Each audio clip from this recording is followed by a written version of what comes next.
শুভ সকাল এবং নমস্কার জানাই আমার ফেসবুক বন্ধুদের এবং আমার ইউটিউব চ্যানেলের যারা আছো সাবস্ক্রাইবার তাদের। তো আপনাদের আজকে আমি একটা গাছের দারুণ একটা সার তৈরি করে দেখাবো।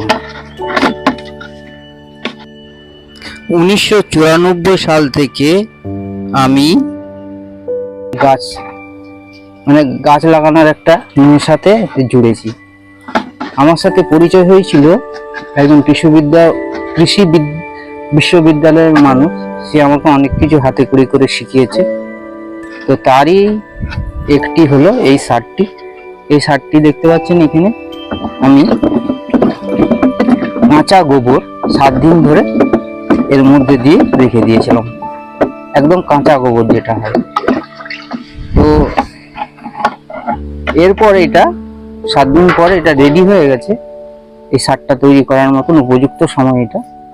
তো এর মধ্যে প্রচুর উপকারী ব্যাকটেরিয়া আছে, যে ব্যাকটেরিয়াগুলো এই সমস্ত উপকরণগুলোকে পচিয়ে দারুণ একটা সার তৈরি হবে।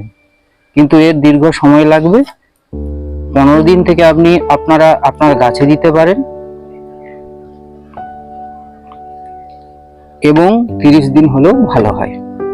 তো কি মিশাচ্ছি এই সারের, এই যে উপকরণটা তৈরি করেছি গোবর আর জল দিয়ে 7 দিন ধরে পচানো হয়ে গেছে অলরেডি।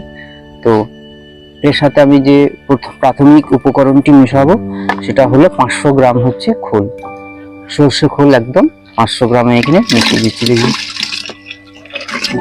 যারা গাছ লাগান তারা একটু শিখে নেবেন, কারণ আমি আগে সিজন ফ্লাওয়ার বেশি করতাম। মানে আমার যে ফুলগুলো হতো সেগুলো পুষ্প প্রদর্শনী দেওয়ার মতন হতো, কিন্তু আমি গাছ নষ্ট হয়ে যাবে বলে কখনো দিইনি। আমি দেখতে যেতাম কিন্তু দিইনি।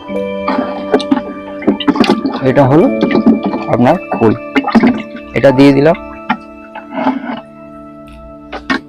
প্রথম। এরপরে হচ্ছে যে বাজার থেকে আমি নিয়ে এসেছি মাছের অবশিষ্ট কিছু কাঁটা, তারপর কানাশি ইত্যাদি যেগুলো পড়ে থাকে সেগুলো আমি এর মধ্যে মিশিয়ে দেব। এটা হলো দ্বিতীয় নম্বর উপকরণ। এগুলো আপনারা এইভাবে দিয়ে দিলেন। এই যে লিকুইড সারটি আমি তৈরি করছি, এর দেখুন হাফ ড্রাম হিসাবে নিয়েছি। আপনারা যারা গাছ ভালোবাসেন এই হাফ ড্রামই করবেন। মানে একটা পরিমাণ মতো আপনাকে করতে হবে, এত জল ঢেলে দিলে হবে না, তাহলে সারটা হবে।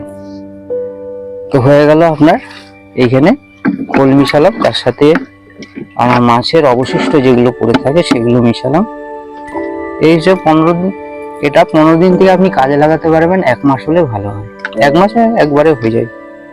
তো এখানে যে গোবর সারের মধ্যে যে উপকারী ব্যাকটেরিয়াগুলো আছে সেগুলো এইগুলোকে মানে মিশিয়ে দিতে সাহায্য করবে। এর সাথে আরেকটা উপকরণ আপনাদের মেশাতে হবে, সেটা হলো আমি দেখাচ্ছি। সেটা হলো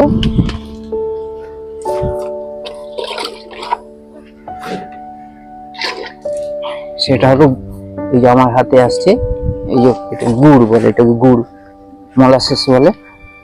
তো এটাকে আপনাকে এই হাফ লিটার এখানে আছে, মানে এটা 15, মানে এটা 7.5 হচ্ছে। এটা 15 লিটার জল ধরে এটা 7.5 লিটার আছে, অর্ধেক আছে। এর সাথে আমি 50 গ্রাম গুড় মিশিয়ে নিই। আবারও বলছি আপনাদের 15 দিনের পর থেকে এটা গাছের উপযুক্ত সার হিসাব হয়ে যাবে। 1 মাস হলে ভালো হয়। তো এইভাবে আপনাকে গুড়টাকে জলের সাথে মিশিয়ে নিতে হবে। ভেলি গুড়, আখের গুড় হলে ভালো হয়, বা যে গুড়গুলো গরুতে খায় সেই গুঁড়ো খুব ভালো কাজ লাগে। তো এইভাবে আপনারা লিকুইড সারটি তৈরি করবেন। সিজন ফ্লাওয়ার খুব ভালো হয় এতে। এছাড়া সব গাছে দেওয়া চলে, গাছের রূপ বদলে যাবে।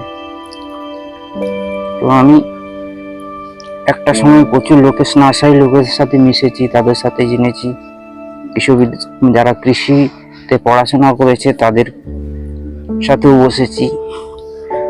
তো তো তাদের কাছ থেকে অনেক কিছু শিখেছি, আমি কিছু সেরকম বানাইনি। এ হয়ে গেল, গুড় দিয়ে দিলাম। এটা হয়ে গেল আপনার সার তৈরি, লিকুইড সারটা। আর একে হচ্ছে প্রতি মানে একদিন অন্তর আপনাকে এইভাবে নাড়িয়ে দিতে হবে, এভাবে নাড়াতে হবে।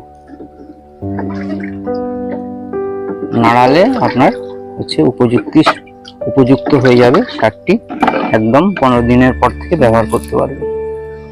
তো এটা ধরুন 1 লিটার এটা লিকুইডটা নেবেন, এর সাথে এটা 10টা মানে 9টা আপনাকে হচ্ছে প্লেন জল মিশিয়ে দিতে হবে, দিয়ে গাছে দিতে হবে। 9টা হলো 4টা 5টা তো দিতেই হবে। যাই হোক, হয়ে গেল সার তৈরি। আপনারা আপনার যে প্রিয় ফুল গাছে সব গাছই দিতে পারবেন এই সারটা, ক্যাকটাস থেকে আরম্ভ করে সব। ঠিক আছে, ধন্যবাদ সবাইকে। তো অবশ্যই জানাবেন, আপনারা নিজেও বাড়িতে করবেন। গাছেদেরকে এরকম লিকুইড খাবার দিলে না গাছ সেরকম ভালো হয় না, যতই আপনি অন্যান্য সার দেন।